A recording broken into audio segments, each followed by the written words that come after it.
Hello to all my students who have subscribed to my channel and who have not subscribed. Good evening to all of you. I hope आपका science exam बहुत अच्छा हुआ होगा। उसमें मेरे videos से बहुत सारे क्वेश्चंस आए थे, तो बच्चों ने बोला थैंक यू मैम, आपने लास्ट मोमेंट पे कुछ हेल्प करी। But the paper was not so easy also and not so tough.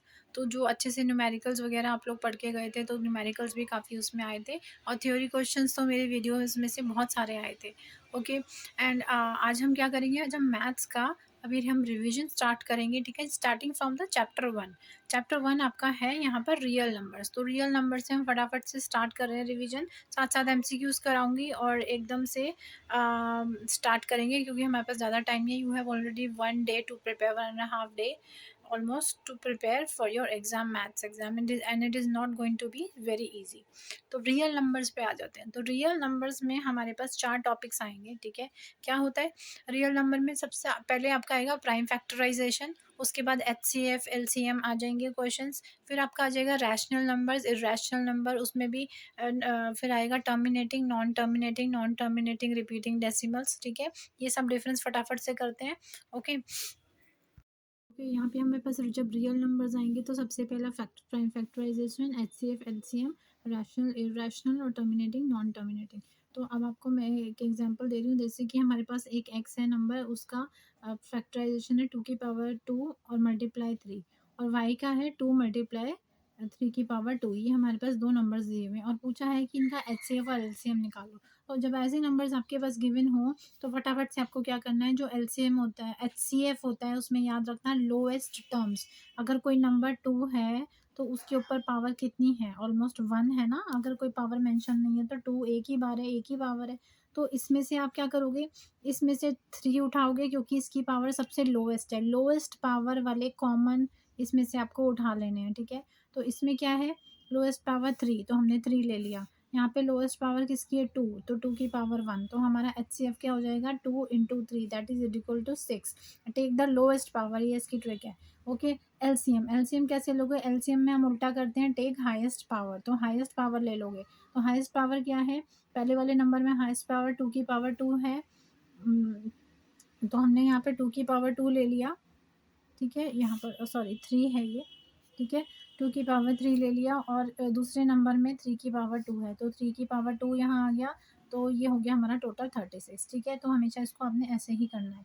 उसके बाद आ जाएंगे हमारे रैशनल नंबर। रैशनल नंबर क्या होता है? जो पी और क्यू के फॉर्म में हम रिप्रेजेंट कर सकते हैं और वो हमारे टर्मिनेटिंग और नॉन टर्मिनेटिंग रिपीटिंग भी होते हैं। फॉर एग्जाम्पल आपके पास एक नंबर है 0.3 की बार। बार का मतलब होता है वो नंबर रिपीट हो रहा है। ठीक है, तो 3 बार बार रिपीट हो रहा है, तो ये हमारा क्या होता है? ये रैशनल नंबर होता है। हमेशा ही ये रैशनल नंबर होगा अगर ये बार के फॉर्म में ऐसे रिपीट हो रहा होगा और ये नॉन टर्मिनेटिंग रिपीटिंग होगा। ठीक है, rational number, non terminating repeating, क्योंकि ये रुक नहीं रहा है। टर्मिनेट का मतलब क्या होता है? स्टॉप हो जाना। ठीक है, टर्मिनेट क्या होता है? आपने 9th क्लास में इसके बेसिक्स पढ़े होंगे। टर्मिनेट मतलब किसी चीज़ का स्टॉप हो जाना।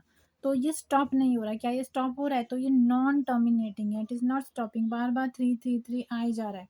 ठीक है, तो और ये रिपीट भी हो रहा है, 3 बार बार रिपीट भी हो रहा है, तो नॉन टर्मिनेटिंग रिपीटिंग हो गया और ये रैशनल नंबर हो गया क्योंकि ये पी क्यू के फॉर्म में हम इसको रिप्रेजेंट कर सकते हैं। That is why it is a rational number. अब इर्रेशनल क्या होते हैं? जो आपके रूट में आते हैं, रूट वाले जितने भी होंगे वो सारे आपके इर्रेशनल नंबर्स होंगे।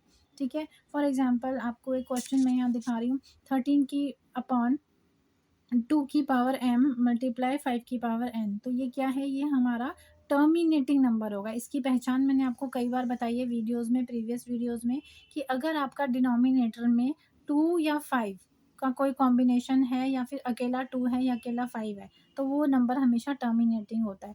फॉर एग्जाम्पल आपके पास एक नंबर है, यहाँ पर देखो, आपके पास नंबर है 264 मल्टीप्लाई 5 की पावर 4। तो ये आप देख कर ही बताना है, आपने इसको सॉल्व नहीं करना है। This is a terminating number. Okay, this is terminating. और देख लो टर्मिनेटिंग क्या होते हैं। अगर सपोज़ ये लिखा है, ऐसे लिखा है, तो ये भी टर्मिनेटिंग है। ये नहीं है कि 2 और 5 दोनों होने चाहिए। अगर अकेला 2 है पावर में तो भी वो टर्मिनेटिंग है। अब इसका रीज़न क्या है? सुन लो।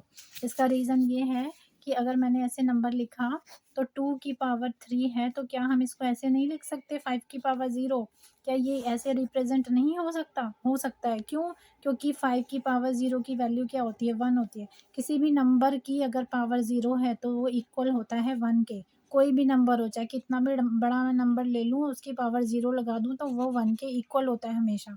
तो अगर हम यहाँ इसको ऐसे रिप्रेज़ेंट करें तो भी तो ये हो पाएगा ना, तो भी ये टर्मिनेटिंग ही है।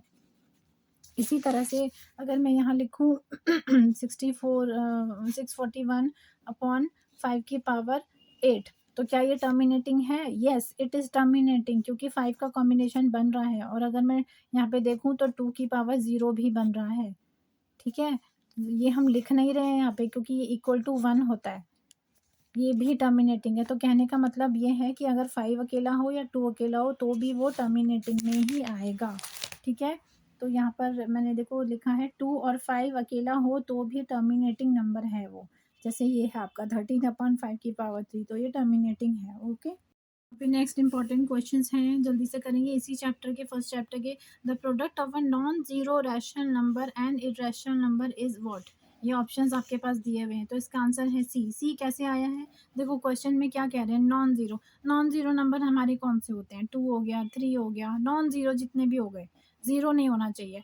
तो जीरो नंबर और या और एक इरेशनल। इरेशनल क्या हो गए हमारे पास? रूट वाले। तो हम इसको करके देख लेते हैं। देखो अगर आपने सपोज दोनों कंडीशन देखेंगे, हम नॉन ज़ीरो का देखते हैं पहले।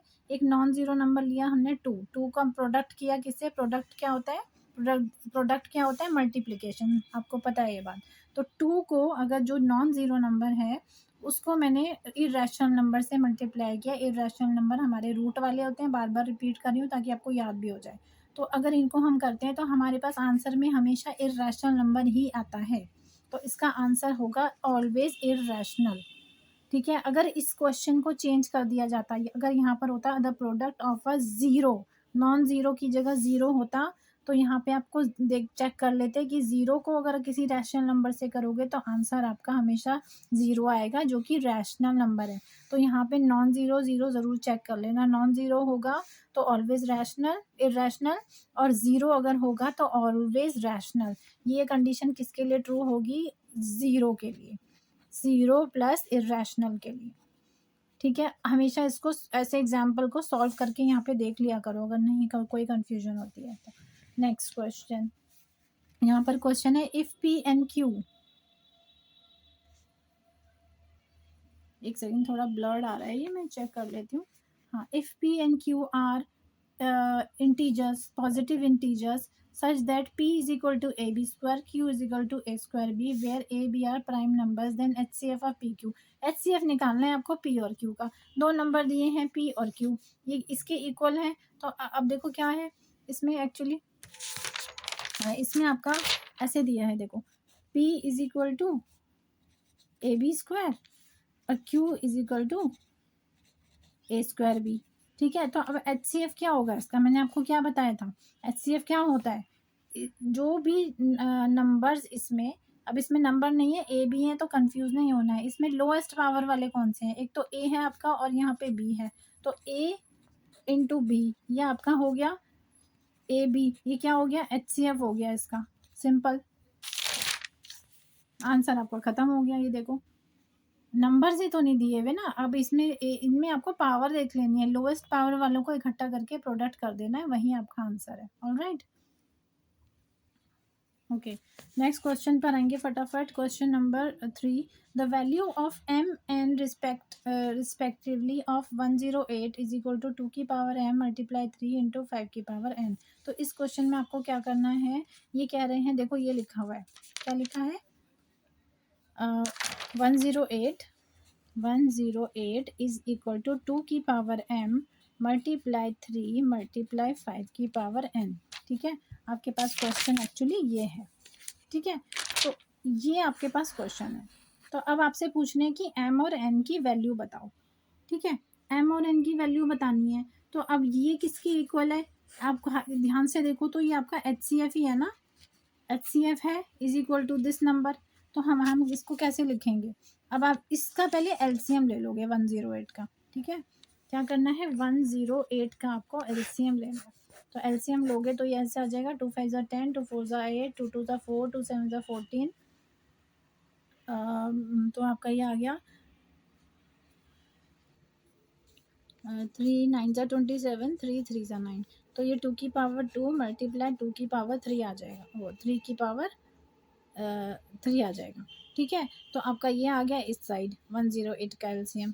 उस तरफ आपके पास क्या था, ये था, तो इन दोनों को आपने इक्वल रखा। तो अब आप ये चेक करोगे, इसको इससे चेक करोगे, इसको इससे करोगे, और 5 तो यहाँ है नहीं। तो अगर आपसे पूछा जाए कि m क्या है, तो यहाँ पे actually this is actually equal to this, तो यहाँ पे ये पावर्स क्या हो गई, m की वैल्यू हो गई 2।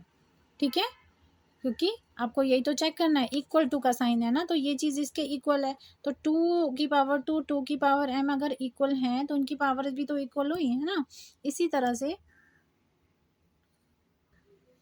तरह से अगर आपसे 5 का पूछा जाए, तो 5 तो यहाँ है नहीं, तो अगर यहाँ नहीं है तो इसका मतलब 5 की पावर 0 है।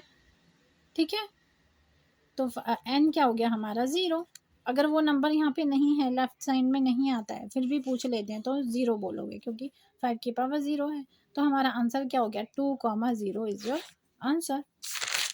तो आपका यहाँ पे 2,0 आपका आंसर हो गया। ठीक है, आपको इस साइड का एलसीएम ले लेना है, क्योंकि ये आपका एचसीएफ दिया हुआ है।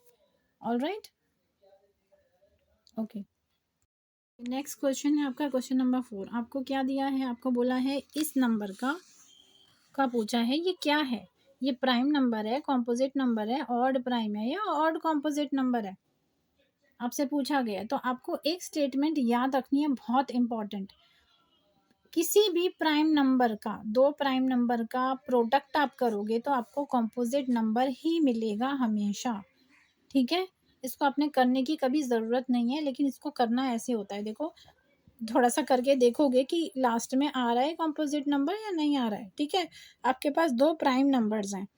ठीक है, प्राइम नंबर्स का जब आप प्रोडक्ट करोगे, यानी कि इसको हम करते कैसे हैं, इसको देखो ऐसे करते हैं। जब हमें ये निकालना है तो आपको पता है ये क्या फॉर्मूला बन रहा है, ए स्क्वायर माइनस बी स्क्वायर बन रहा है, और ये क्या होता है, ए माइनस बी और ए प्लस बी, यही होता है इसका फॉर्मूला। तो हमने क्या किया, हमें इस फॉर्मूले के फॉर्म में गिवन था ये, हमने इसको एक्सपेंड कर लिया ये रूल लगा के। ठीक है, उसके बाद हमने इसको प्लस किया 230, इसको आप माइनस करोगे तो 8 आ जाएगा। तो आप देख सकते हो ये भी एक प्राइम नंबर है और ये भी एक प्राइम नंबर है। ठीक है, ये 2 से डिविजिबल हैं दोनों ही, तो दोनों का प्रोडक्ट आप करोगे, दोनों ही प्राइम नंबर है, तो उसका आंसर आ जाएगा आपका कॉम्पोजिट नंबर।